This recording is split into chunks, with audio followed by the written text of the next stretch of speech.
Erinevad tehnilised lahendused muudavad tänapäeva inimese eluolu mugavamaks ja turvalisemaks pea igas valdkonnas.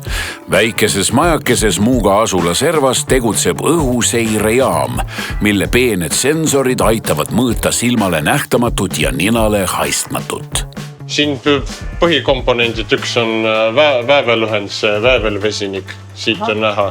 Nüüd mõõdab nii nimetatud elluhüüd, lenduvad orgaanilised ühendid, nagu gaasid, metaanid, et näiteks majapidamisgaas, LPG, CNG, seal katuselt paistab toru, et see toru tõmbab õhku sisse ja see õhk, mida ta kätte saab, läheb masinatesse. Läheb siia ja siis siit erinevaid... Ja masinad juba mõõdavad siin, ja.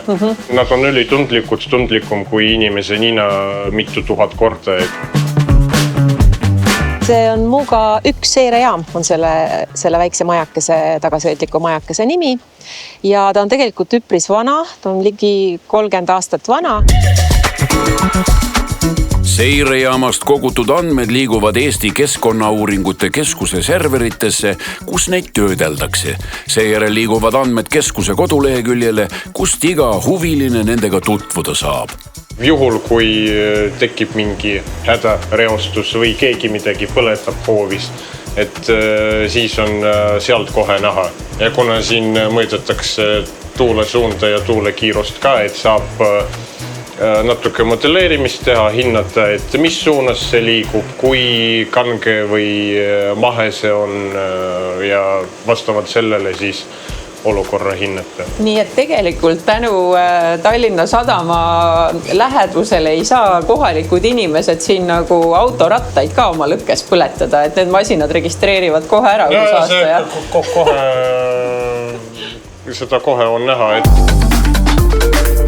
peened masinad tuvastavad ära isegi selle, kui lähedal asuval elanikul on kodus gaasileke, rääkimata kõigest, mis sadama poolt tuulega seirejaama kanduda võib.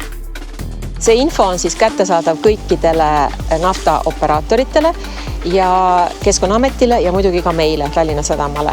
Ja meil on siis, me tegime sellise 2-etapilise teavituse e-mailiga.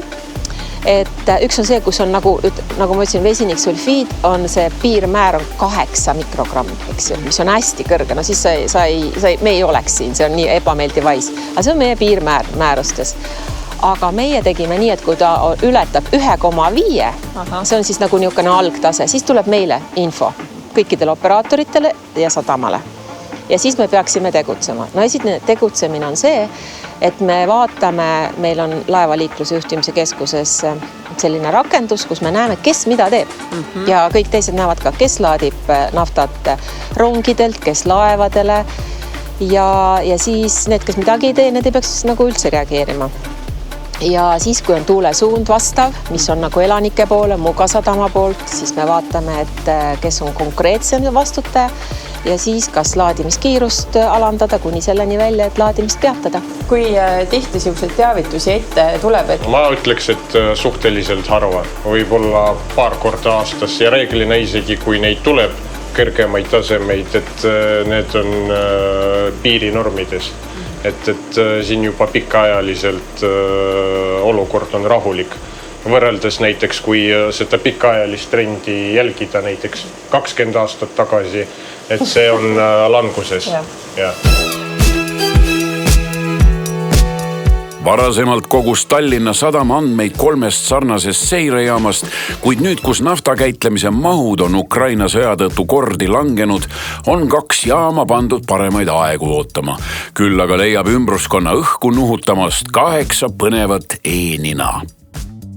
Need rohelised muumud on kurikuulsad e-ninad. Ja, need on e-ninad, mis on siis Muuga sadama ümbritsevale alale paigustatud sensorid, mis mõõdavad siis õhukvaliteeti, tuvastavad erinevaid kemikaale õhus ja kui nad on rohelised, siis näitab... Siis on kõik hästi. Siis on kõik hästi, jah. Kuidas nad on koolitatud, on see, et nad tunnetavad just nafta produktidest tulenevat haisu. Kui prügi haiseb, siis meie e-nina reeglina ei reageeri, aga ta on vahel segadusse sattunud.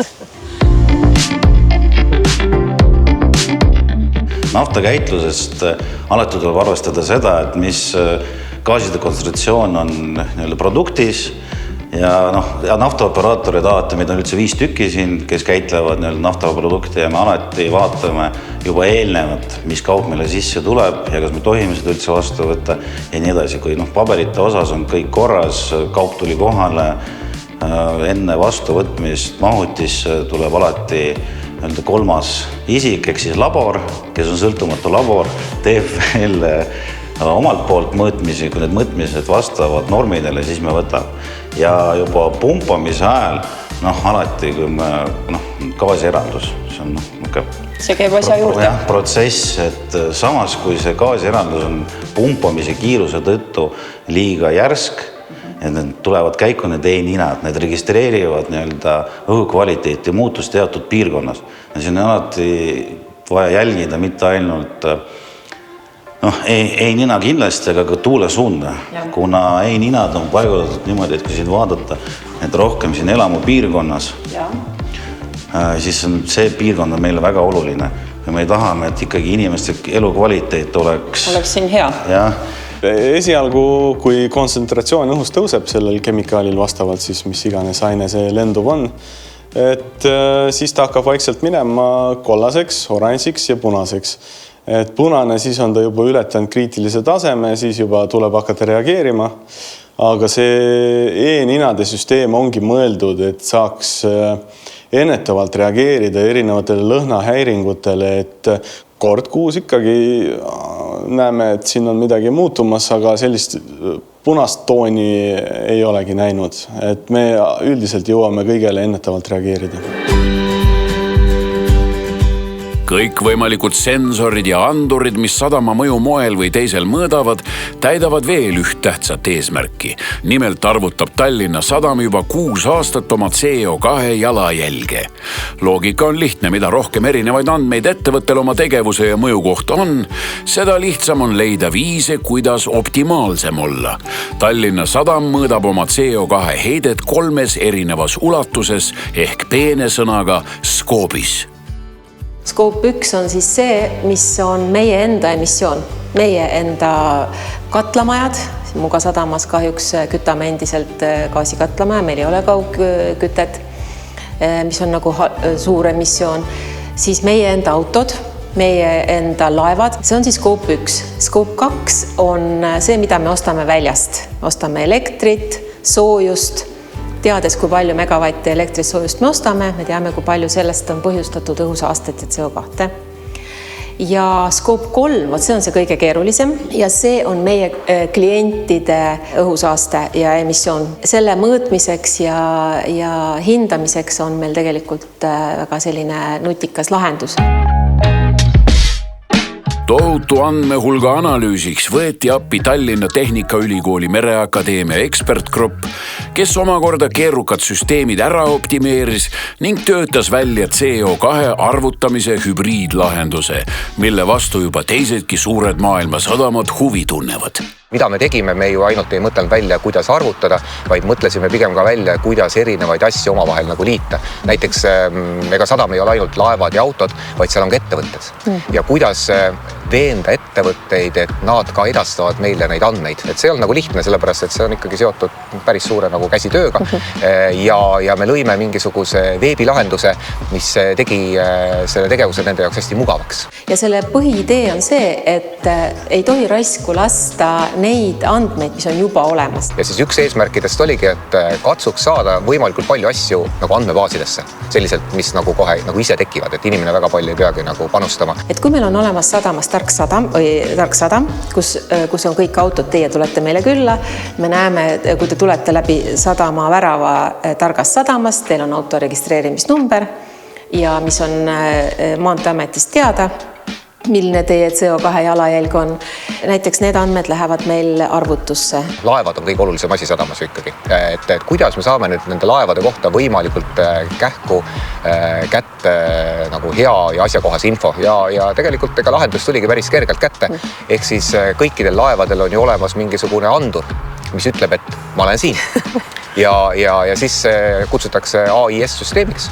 Niipea kui laev ületab meie akvatooriumi piiri, nii ta tuleb meile siis radarile ja me teame selle laeva registreerimisnumbrid, seal on IMO number on selle asja nimi ja kuna laevad ise on kohustatud andma aru oma CO2 jalajäljest rahvusvahelisse EMSA süsteemi, siis me võtame sealt iga laeva kohta andmed ja kanname need meile üle. Nende andmete abil oli võimalik tegelikult aru saada, kus on kõige need nii-öelda kriitilisemad kohad, et kus tuleb seda emissiooni kõige rohkem.